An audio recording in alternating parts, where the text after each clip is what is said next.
I love mysteries. I'm at a point in my life now where I'm running into a problem of knowing too many mysteries, specifically ones that are based in the US. That's why I decided to start this series of finding mysteries from around the world in hopes of finding new and intriguing stories to share with you guys. And I'll warn you now, the last one is a little wild. But that's enough from me. Let's begin.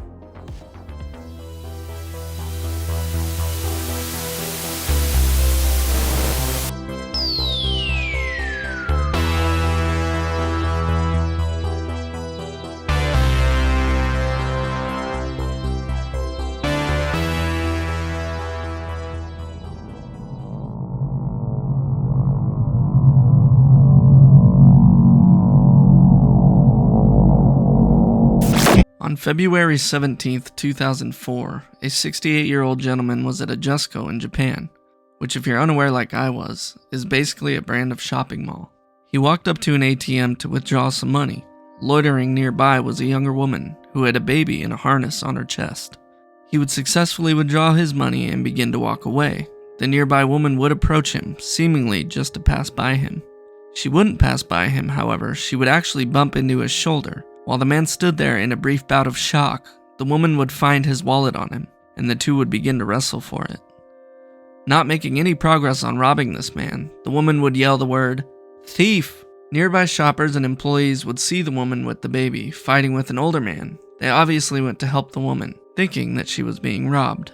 The bystanders were able to get the man down on the ground and call the police. But the police were nearby. They had already been dealing with another issue, so they were able to handcuff the man despite him trying to explain the situation in the heat of all of this happening.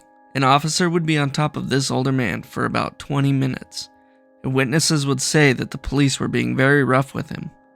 This led to the man actually vomiting and losing consciousness. The police did not care. When more experienced officers arrived to the scene, they were able to take over and get the older man uncuffed and on his way to the hospital via ambulance. But with what this poor man just went through, he suffered heart failure and died the next day. Now you may be wondering, what happened to the woman? Well, it's been said that around the time the police arrived, she had disappeared. Police decided to press charges on the now deceased man because they didn't have much evidence and couldn't interview the woman.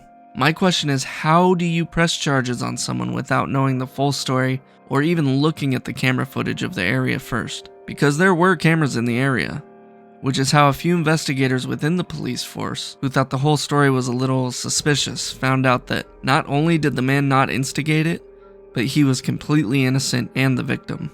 Now they have a couple bigger problems on their hands. The first problem, the police likely murdered this man by causing that much trauma to him and leading him to a plethora of health problems. And the second is, the real thief is still out there, and the thief is terrifying. 1 year after the incident took place, the police would release 2 photographs of the young woman to the public in an attempt to help track her down. The images, well, one in particular, are terrifying. This woman has been given the nickname the Jusco Phantom. She's believed to be in her late 20s or very early 30s, and the baby was thought to be around 2 or 3 years old. To the surprise of no one, she was described as having an unusual face. Now, you'll remember the lady did wrestle with the man. Specifically, she was seen touching the man's credit cards, but she left no fingerprints behind. Also, the only words she ever spoke to anyone was when she yelled "thief." According to multiple eyewitnesses, including police officers, she was absolutely not wearing a mask. This image is actually her face, as weird as that is. The creepiest part, for me at least, is that cameras were everywhere in the Jusco, and she was never seen leaving the place on camera. Where could she have gone? It's like she just disappeared. The police eventually, 7 years later, formally acknowledged that the man was not at fault, but would not take responsibility for his death, saying that there was no excessive force. Also, because of their statute of limitations, they were not, and are not, actively looking for the young woman. This seems like a case that will unfortunately remain a mystery forever. I'd like to give a huge shout out to YouTuber Kyoto Robato. My only real source for this story was his video on the situation. His channel is a bunch of Japanese crimes and mysteries that he himself translates. Check him out if that interests you.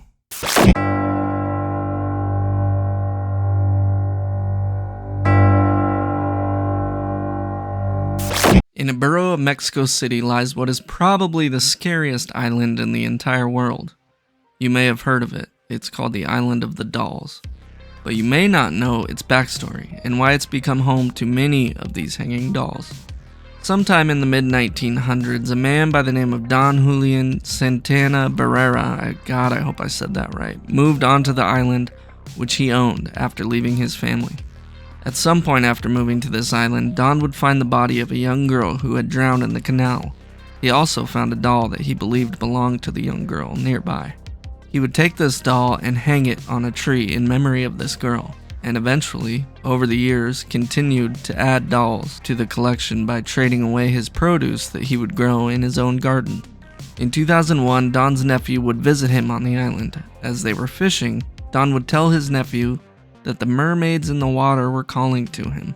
The nephew eventually had to leave for whatever reason, but when he returned, he would find Don face down in the canal, in the same exact spot where the girl had allegedly drowned. After Don's passing, his remaining family opened the island to the public for tourism. There have been reports of the dolls moving, opening their eyes, and whispering to each other.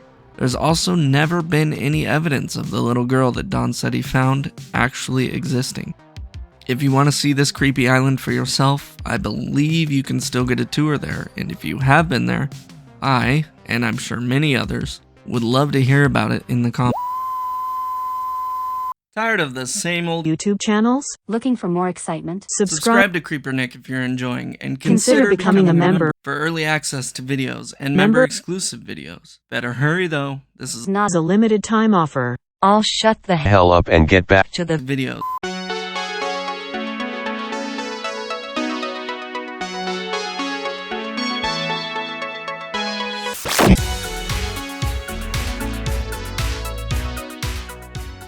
In December 1990, the Bulgarian military force would descend onto a quiet village named Tsarichina in Bulgaria.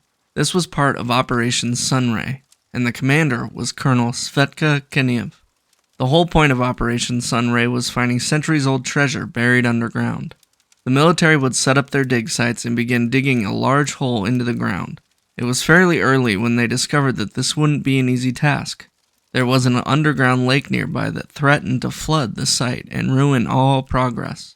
Also, the electronic gear that the military was using would start to malfunction and just stop working. The workers would resort to using pickaxes and shovels. The hole reached the depth of about 20 feet before a thick layer of stone would present itself. They used explosives to clear the rock, and underneath would open up to a strange, spiral-like passageway that went deep underground. As soldiers began working their way into and exploring the tunnels, the site would become a hotbed for unexplained happenings. Soldiers who were standing guard at the compound reported that they were starting to see strange figures and creatures moving beyond the fences. These figures and so-called monsters would vary in size from about a foot to 7 feet tall. More electronics, including vehicles and radio equipment, were starting to fail as well. A telephone landline was placed between the village and the dig site. Operators of these phone calls would describe hearing strange whispering in the background of these calls. They would even eventually start seeing unidentified flying objects flying through the sky. In 1991, a local resident, Treko Kolev, was near his home when he was overcome from above with very bright lights. He would black out. The next morning, he woke up 40 miles away, his last memory being that of the bright lights near his house. In 1992, so 2 years after the project started, another local resident would report something very strange. The resident, Elka, would be woken up by the sounds of her dogs barking. She opened the door and saw 3 shadowy figures over by where the dig site was. They would disappear into the tree line, and then a light would arise into the sky from their location and just disappear. After reporting the incident, soldiers would investigate and find a burnt circular patch in the ground. Days later, Elka and the soldiers who investigated would be bedridden due to exhaustion. Now, if things aren't weird enough already for you, they're about to get very, very strange. So it's still 2 years after the beginning of Operation Sunray, and some soldiers were down in the tunnels when they found their path blocked by a crazy lens-shaped looking stone. I'm not sure how, but they got through it, I'm assuming by force, and it opened up into this chamber. Within this chamber, all of the stone walls looked to have been polished down to a mirror-like finish. Now, I've worked with a lot of metals before, so I'm not sure how close metal and stone are to how similar they get finishes by sanding down, but I've worked in various fabrication shops, and at least with metal, it takes a while to get a mirror-like finish, at least by hand. The fact that the entire chamber was polished to a mirror finish is just crazy to me, and shows that this chamber was or is very important to somebody.